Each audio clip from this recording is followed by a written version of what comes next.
Hello and welcome to Industry Spotlight with Creative First. Our guest today is Ashish Singh, CEO, Leica Productions.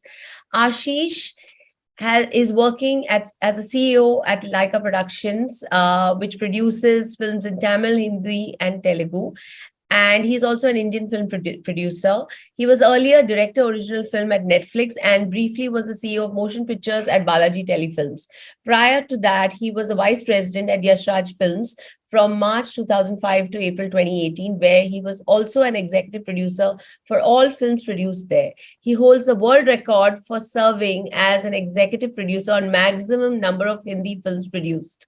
Some of the super hit films he has produced include Tiger Zinda Hai, Sultan, Chak De India, Jab Tak Hai Jaan, Hichki, and Dhoom 3, in addition to many more. He also has successfully handled budgets, co-productions, acquisitions, and international incentives for film shootings, along with legal aspects related to production. Ashish, welcome to this discussion with Creative First. Thanks, Loita. Thanks for having me here. Ashish, you were at YRF for a long time, and you've been part of most of the major films there, which really had an instrumental role in shaping the Indian film industry. Yet, all of that storytelling was done pre-data and focus groups to gauge how crowds will react and such. How did YRF just seem to instinctively get it? Yeah, so Lohita, actually, we clearly know that YRF is held by Mr. Aditya Chopra, whom we fondly call Adi. And it's one of those rare studios where the head is actually one of the best creative minds of the industry. A person who's kind of taken a path, always taken a new path, and kind of led the industry to something new. Whether it was starting the overseas distribution as a production house, having your own distribution offices, and obviously having the best content, which was quite kind of defined in Indian cinema for a lot of the time that might have produced those films. And not to forget Yashji himself. For most part of it, we were fortunate enough to have his guidance, have his mentorship. Again, a person who was so humble, so down to earth, and kind of guided us with his warmth and love and everything else that he knew about the industry. So YRF at that point and even now is held by Mr. Aditya Chopra. And Yashji kind of guided those films and saw to it that creatively they were really well looked into. They never compromised on production, but at the same time kept the business mind, as to know where the budget should be to make it viable for the studio.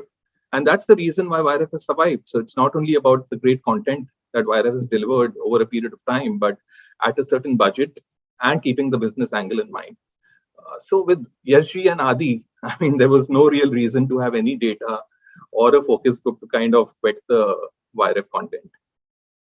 And not to mention, Ashish, we know each other for a decade. I think you've been a phenomenal, asset to productions as well. Is there any personal experience that you want to share when a film was being greenlit? Yeah. So thanks for the kind words. But see, at YRF, obviously, one got a chance to work on very diverse content. And some of the films I'm really proud of. One is Chak De India, because it was that one sports film that kind of broke all the myths people had about Mr. Shah Rukh Khan as an actor, a romantic hero, songs and dances in Switzerland that YRF had, around it. And it was a sports film that was shot in Australia, shot with a very good international crew, had great writing by Jaideep Sani, great direction by Shimit Amin, and again at a budget that made it extremely viable. And even if you see it now, it compares with the best sports film from anywhere in the world, actually. So it's a film that is of an international standard at that budget, made so many years back and with great content. So that's one film I'm really proud of. Dhoom 2 and the Dhoom series again kind of, had the kind of action that we hadn't seen in Indian cinema at that point, because there were challenges with budgets and all of that, international shoots. But again, we did it. I think the team got together and did it very efficiently. And, at least on screen, they look $1 million, both the films, in terms of what we spent. Purely from a business point of view, and though I wasn't involved, DDLG, of course, defined Indian cinema in a very different way in terms of what box office could do, what films could do in the overseas markets, international markets, and kind of opened everybody's eyes to where business could head going forward. The other film I'm really proud of is Tiger Zinda Hai, because Tiger Zinda Hai, in a way, kind of, as producers, the kind of rebates and incentives we could get for that film were unheard of at that point. And we got great support from Abu Dhabi Film Commission, 2454, Film Austria, Cine Tirol in Austria. So these are a couple of films that kind of, I mean, all of them are very special, but these three films, from a business point of view and from what we got out of them, the takeaway was really huge. How does technology play into script decisions for production houses, especially, when it's going to film as well as online?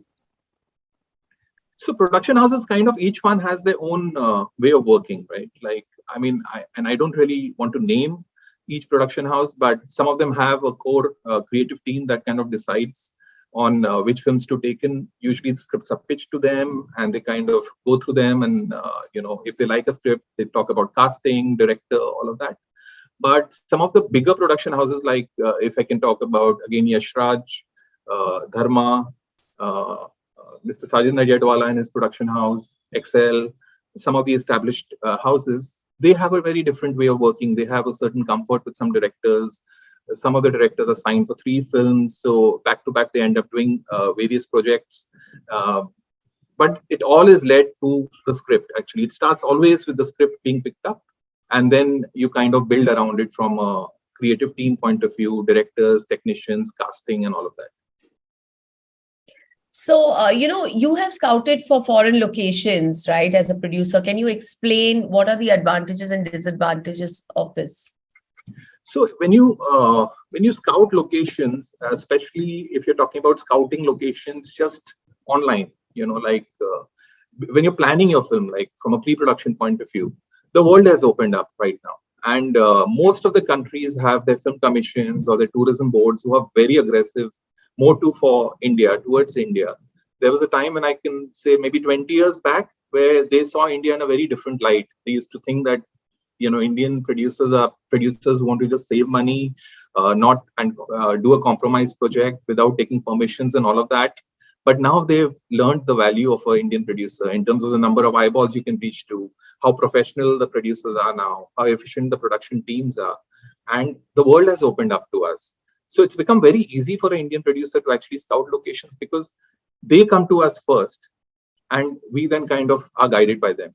Very rarely we pick a country which we don't know anything about. Like, I give you an instance. So when we were doing Dhoom 2, we picked on Brazil as a location because Adi and our director, Mr. Sanjay Gadvi, wanted a very exotic location, wanted to take Dhoom 2 to another level, to a country which has never been visited to before. And I mean, Brazil is a place which doesn't have a lot of tie-ups with India. The line producers and all don't really interact a lot with the Indian producers. Language is an issue. But all we did was we went on the net, searched for some local line producers, and we found a list of people, started interacting with them. And whichever the line producer we finally used gave us some comfort for us to kind of go ahead, in planning the recce. Same for Namibia. For the same film, we needed a railway track right in the middle of the desert. And while it sounds very easy, but it's not very easy to get a track in the middle of the desert for the simple reason that the sand kind of covers the tracks at times due to the storms and all. So it's very difficult for trains to run. But Namibia had it. And we again, found Namibia on the net, so to say, approached the line producer through, emails and stuff like that, and then went and shot the films there. But those times are different. So now things have opened up, like I was saying, and people have started approaching us. It's become a lot easier. Also, each tourism body and each film commission has kind of now evolved to an extent where you can actually see locations on the net. So if, like, for instance, if we talk about UK and Film London or Locations London, you can just go on Locations London, search the kind of location you're looking for. So for example, if I want to see the castles in UK, they'll have an exhaustive list of all the castles in UK. And then I can always, or the producer or the creative direct team can just then shortlist that location and, approach the local line producer to say, this is what we're interested in. Can you send us more detailed pictures and stuff like that? So the world, thanks to the net and thanks to the approach of people and tourism bodies towards India, has become very small for Indian producers now. It's become very easy to scout locations just on the net, find them, approach your line producer, and then plan your recce based on what you've already shortlisted. That saves a lot of time and energy and money. And I would imagine that while you look at these pictures, like you said on Film London, there are also rates. Everything, the details, etc., will also be mentioned with these locations. So not always, not always. Some of them do mention the rates because the rates also change based on how long do you want it, So it's not like a shooting stage where you can have a fixed rate. Like a shooting stage could probably have a fixed rate. You could definitely get those rates where they will charge you for a shift or for shooting or a certain rate for pre-production or lighting or whatever. But a lot of these locations are very open in terms of some of them are government locations, some of them are private locations, and some of them are seasonal. So, for instance, if I want a banquet hall or if I want to book a hotel, like during Christmas, the rates will be very different from when I book during a non-season time. So it depends on that also. So rates are not very easily available. Then it's up to the line producer and you approaching the tourism body or the film commission to kind of get you better rate, and they always support you. They always, because they try to ensure, because it's not that they are making money. They understand that when you bring a film unit, there's a lot more money coming in the economy apart from the tourism aspect of people seeing the location and coming back and shooting over there. So the value is far more than making $10,000 more on locations for a certain film. So, Ashish, earlier this year, we have announced a federal incentive for foreign productions to shoot in India. Could you give some more tips as to what really needs to be done to attract more productions besides the incentives? Because you just mentioned ease of probably, finding locations. So is there anything that you can kind of recommend that the government can do so that we increase productions in India, whether it's foreign or local? Yeah. So, see, the incentive is there now. So technically, we have an incentive or a rebate we can talk about from an India point of view, but the amount is too less. So when we talk about, say, up to 2 crores, I mean, for an international production, that's hardly any money for the kind of money they can potentially spend in a country. And I do understand that there are challenges in having a rebate in India because of the tax structure, GST, etc., and the kind of probably amount of money we have in the pool to share, from a rebate point of view. But we definitely need to do a lot more than cap it at just 2 crores. That is the starting point if you're talking about just the rebate. Secondly, the Film Facilitation Office is doing a great job, according to me. In the last couple of years, they've really picked it up. And when you go to their website, it's a great website, very exhaustive, kind of takes you through everything that a international producer may want to know about India. What we need to do slightly better is collaborate within the states. So I'll give you an example. When we shot Tiger Zinda Hai, the film I spoke to you about earlier in Austria, there was a rebate that Film Austria had. So that was a rebate that the Austrian central government had for any film. Then after that, there were rebates for each state. So Cine Tirol, with whom we shot. So Tirol is a state where a lot of films are shot in Austria. It's one of the states, has a separate rebate within that rebate, which is over and above the rebate that Austria has.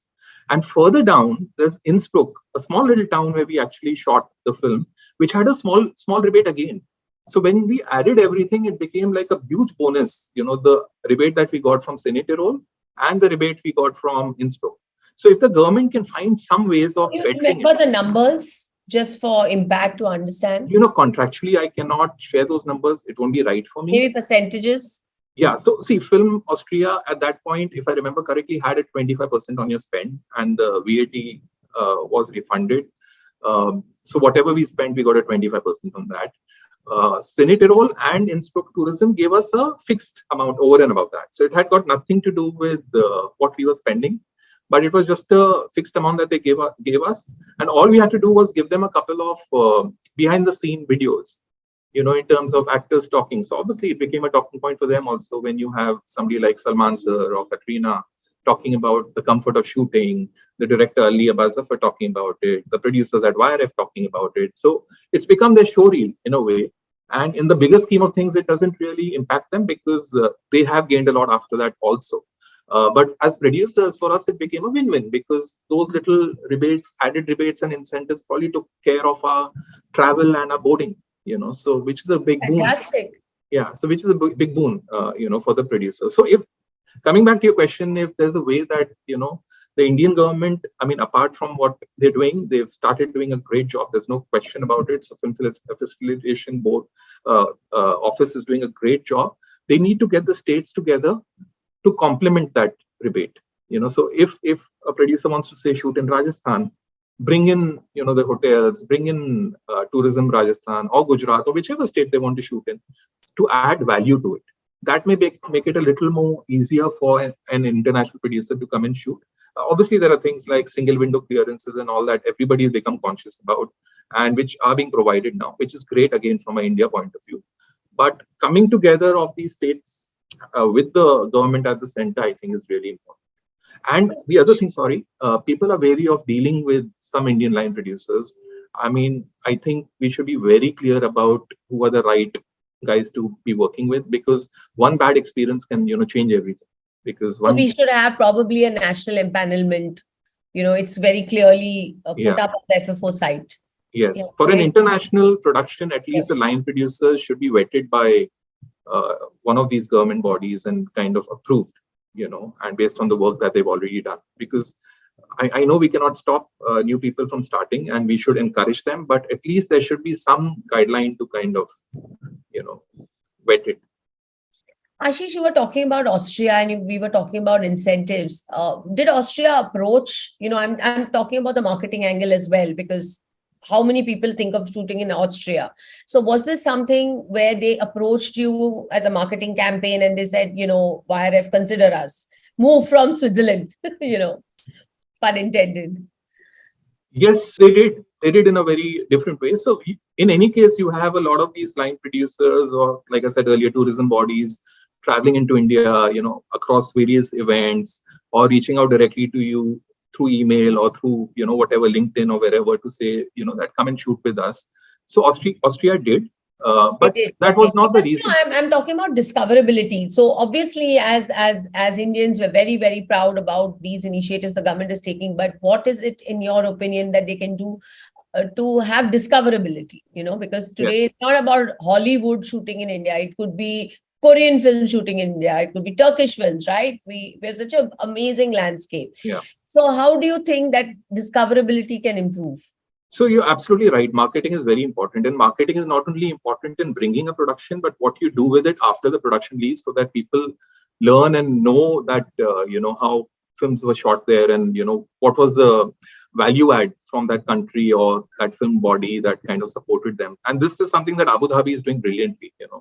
2454 and Abu Dhabi Film Commission. If you go on their website, you will see testimonials of all the producers who've shot there. So while they are very aggressive in trying to bring newer productions, but they ensure that people don't forget about the films that have already shot and the great experiences producers have had in shooting there. Similarly, India, and when I talk about Film Facilitation Office, they have a website where they have the films that have shot here. But I don't remember seeing any testimonials. I don't remember seeing direct interviews with anybody who's worked hands-on. So while the films are mentioned and some trailers are there, I don't remember that. They may have added that now. I don't know. So that is one aspect. Secondly, I think it's very important to have some road shows, at least in countries where you feel that there could be a demand for shooting in India. So clearly, Hollywood is one of the biggest producers. But even if we start moving, like you said, to Korea, to Japan, to some of the other countries in Europe that have picked up in terms of film shooting, so even Latin America for that matter, it's about creating awareness. And nothing happens overnight, right? It's about that one shoot that comes and shoots in the country and goes back really happy. And it's not only about our locations. I mean, there are so many things that we can do. As there's so much of experience here in terms of talent. There is so much of experience here in terms of workforce. The budgets that we can put up a set. So a set that can be constructed anywhere, right? We can create a palace here. We can create a bridge here. Just day before yesterday, I had gone for a conference where I was told that the bridge that was used in bridge on the River Kwai was actually put up in Sri Lanka. I wasn't aware of it, but I learned this. So it kind of opens your eyes to say that, okay, I mean, and these are things that we can also be doing. We also have forests. We can also put up a bridge if there was a similar requirement. And we have everything else to back it in terms of technical crew, equipment, hotels, accommodation, food, everything else, government support. And not to mention, it's very cost effective given the exchange rate and Absolutely. everything else. Absolutely. Yeah. And getting better. The dollar is going up sadly every day, so getting better for international producers to come and shoot in India for sure. What have been your greatest learnings about the evolving film landscape, Ashish? So, like you mentioned in your question, evolving is the word, right? and things are changing very fast. What you learn today, you have to unlearn in maybe a year or 2 years. And a lot of it has happened maybe due to COVID, maybe due to people watching a lot of content on OTT, like we all have in the last 2 years, getting used to content across all countries, like Korean content, like you mentioned, content from Poland, content from Latin America, and why just international? I mean, we are clearly seeing what's happening with content that's coming out from South India and what it's doing in North India in terms of business. So the learning is Tell we us some could you give us some numbers on in terms of impact, because you're really talking about universal stories, and that may originate in the south, it's resonating in the north. That means it's a universal story. Yes. Could you give us what that impact is, just to kind of motivate people to think out of the box?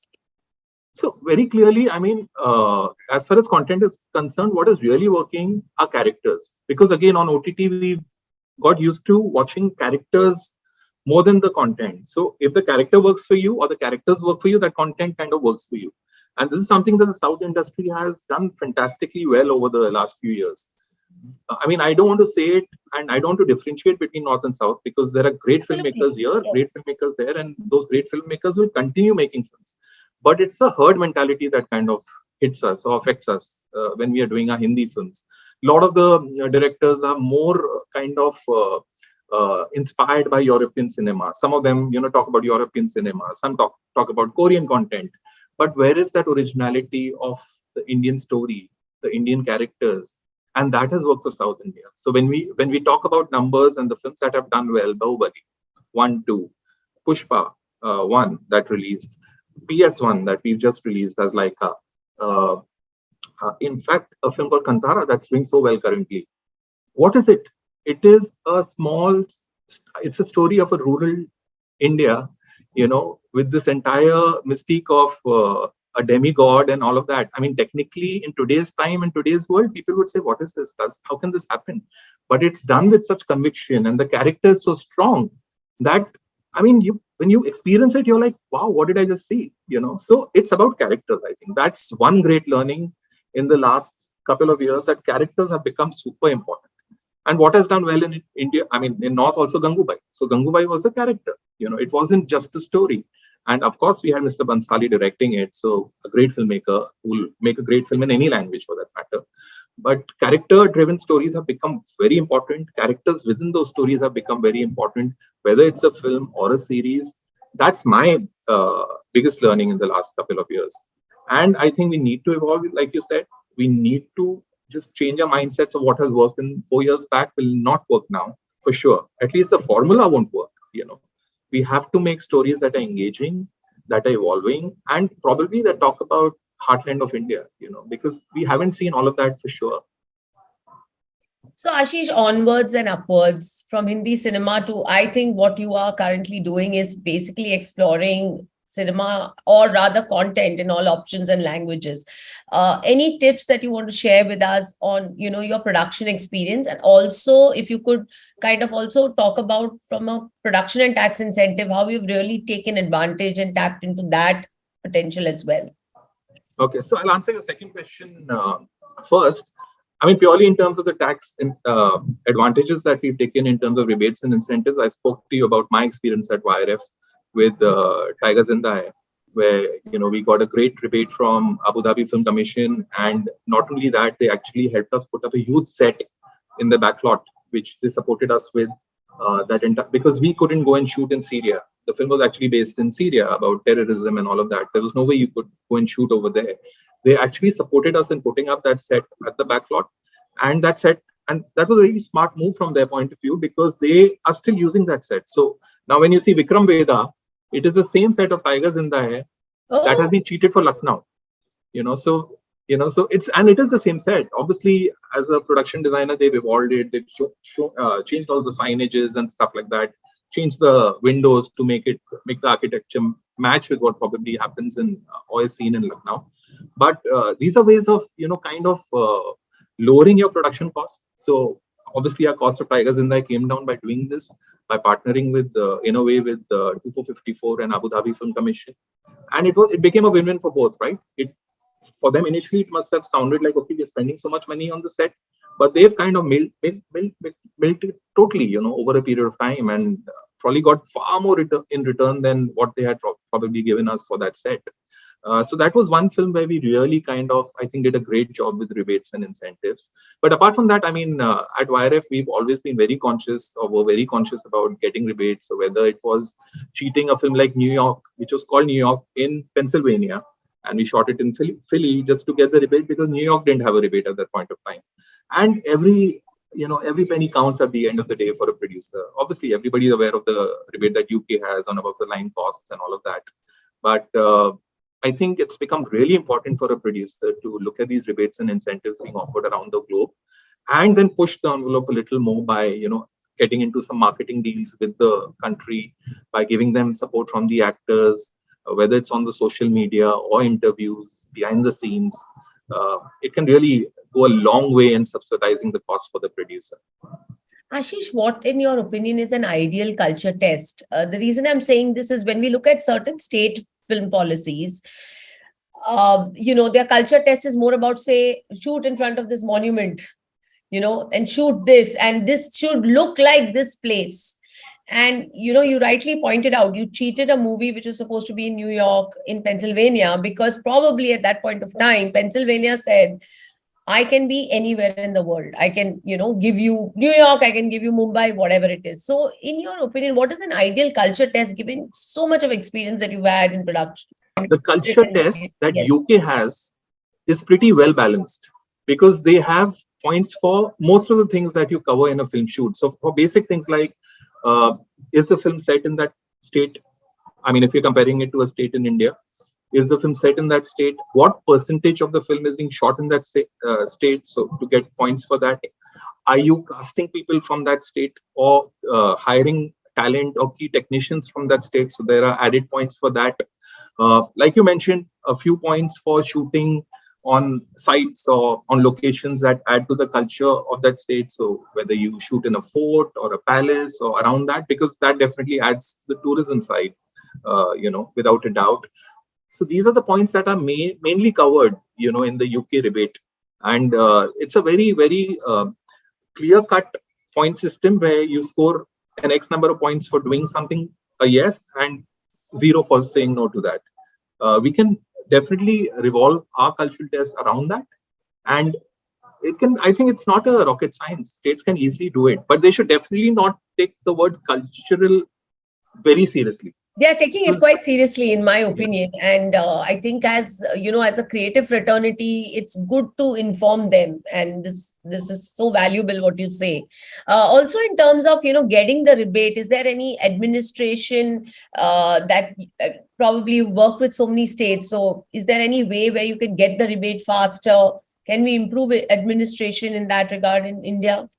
So, I think in India we've not reached a point where the entire system is very transparent, to be very honest, without naming any states, because there are times when they can actually decide whether to give you the rebate or not, unlike most of the international rebates, where it's very clear that before shooting you have a letter saying that you have qualified for the rebate, and then it's up to you to just keep your accounting clear, keep your bills clear, keep your audit clear, and then they will give you the rebate based on what was promised to you.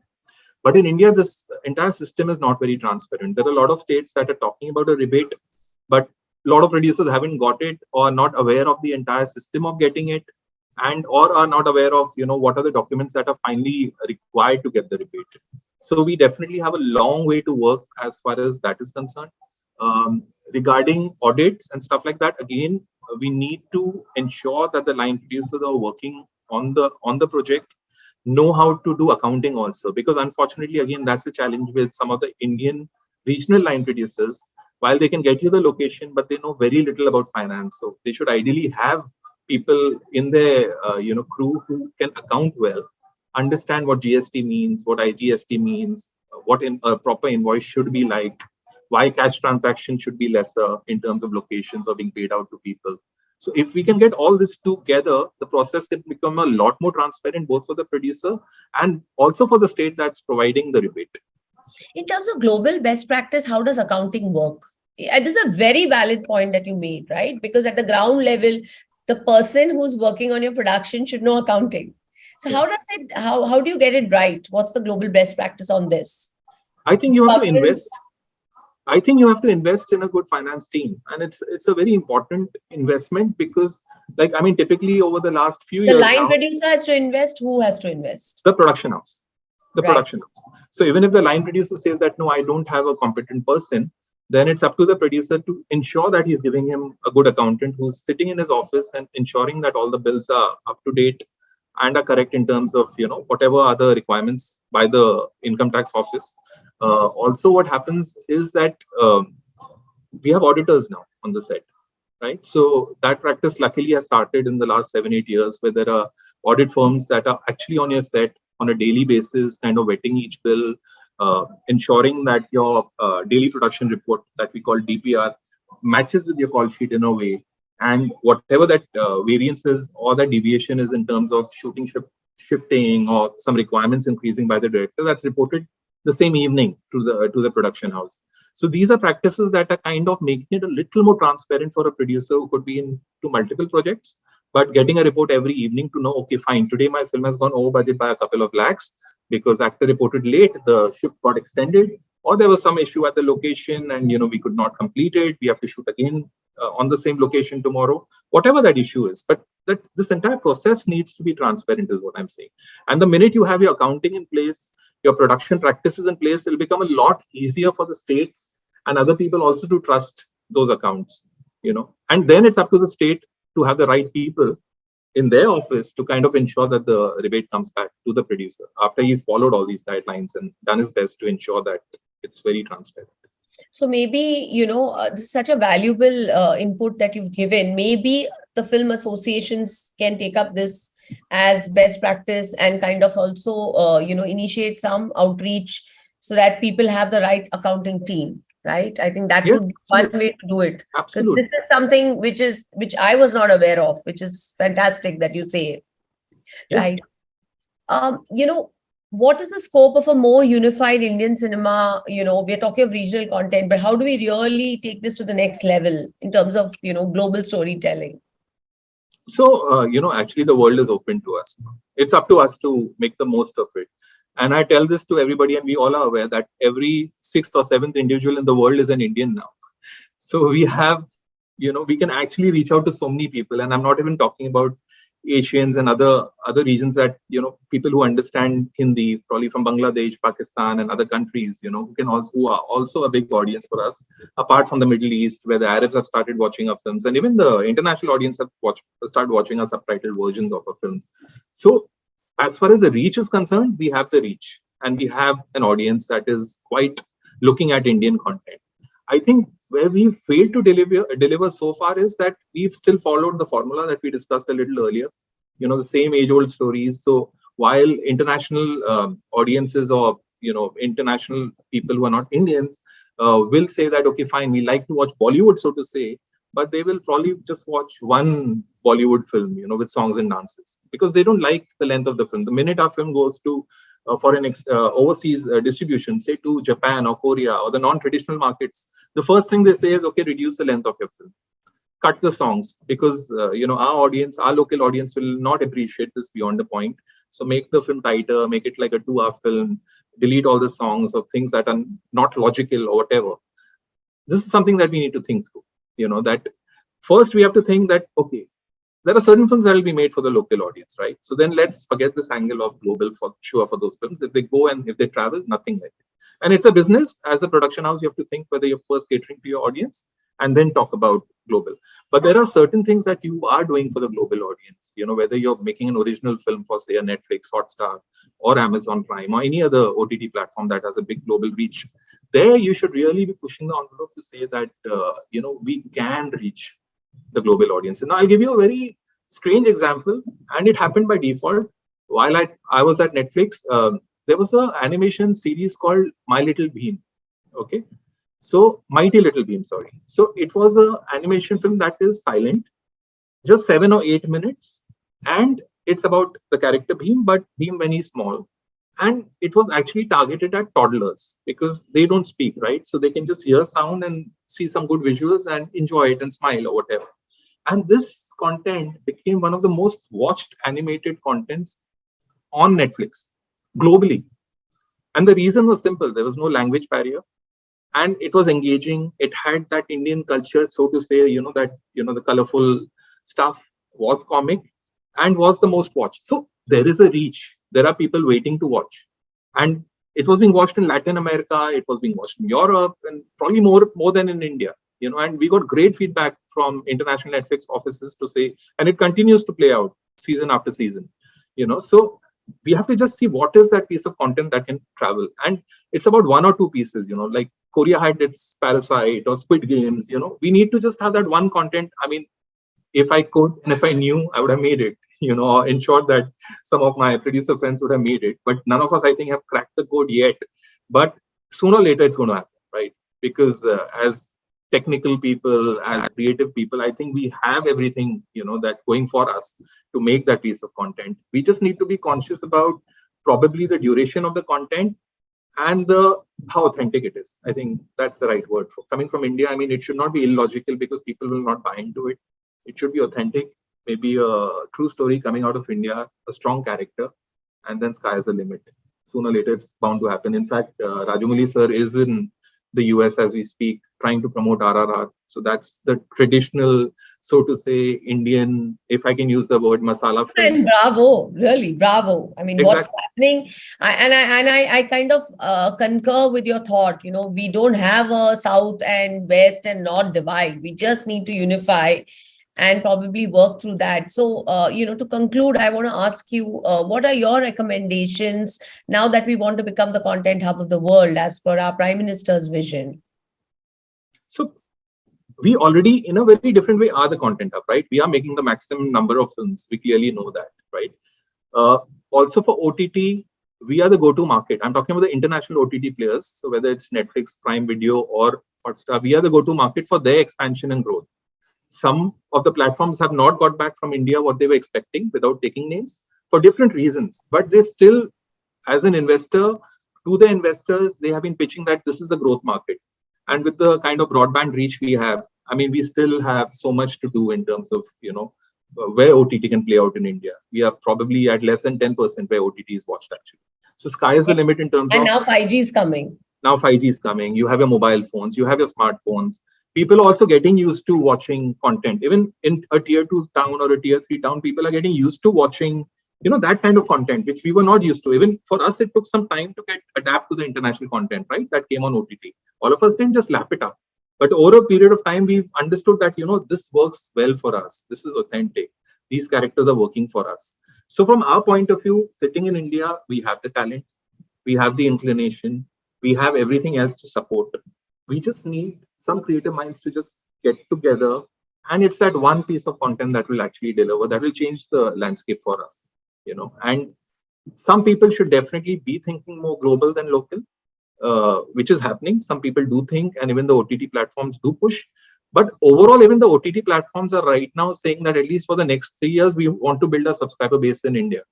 So even at Netflix, the clear thing is that, first cater to your local market, grow the subscriber base here. And I'm assuming it applies to all the other platforms, and then think global.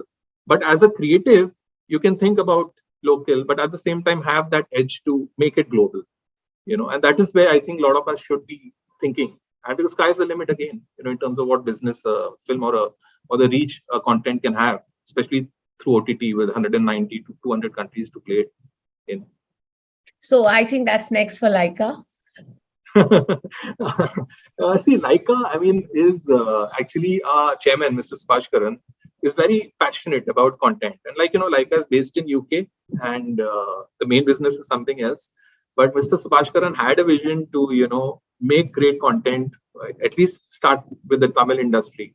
And I think Laika has done a great job now over the period of time. He's picked the best in you, Ashish.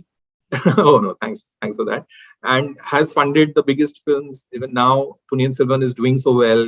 It's we are looking forward to Punniyin Selvan 2. This again was a film that was being planned for the Tamil industry since ages, but people couldn't make it because of the budget, and probably didn't have the right minds to get together. So we had Mr. Subhash Karan and Manish coming together to kind of, make it, So as Laika, we want to continue making great cinema. Start with Tamil, really make Tamil industry huge, and that's what's happening now with PS1. At least the business is something that we are seeing for the first time. So we are that cusp where people will start recognizing Tamil industry in a very different way globally also. I'm not just talking about India. And then once we do that, we'll start building on it. And we kind of distributed PS1 in overseas for the first time. A producer did it and did a great job. It is the highest grossing film, a Tamil film, highest grossing Tamil film in US, UK, Malaysia, Singapore, Australia. So you have to, start from somewhere. And I think we are on our way. Ashish, I have to really appreciate your contribution of taking local global in everything that you do and language agnostic, especially given your current role. Thank you for this wonderful discussion with Creative First. We'll try to put whatever recommendations you have to policymakers. Thank you so much for your time today. Thanks, Lohita, and thanks to Creative First for having me here. I really had a great time. And we'll catch up with you guys soon. Yeah.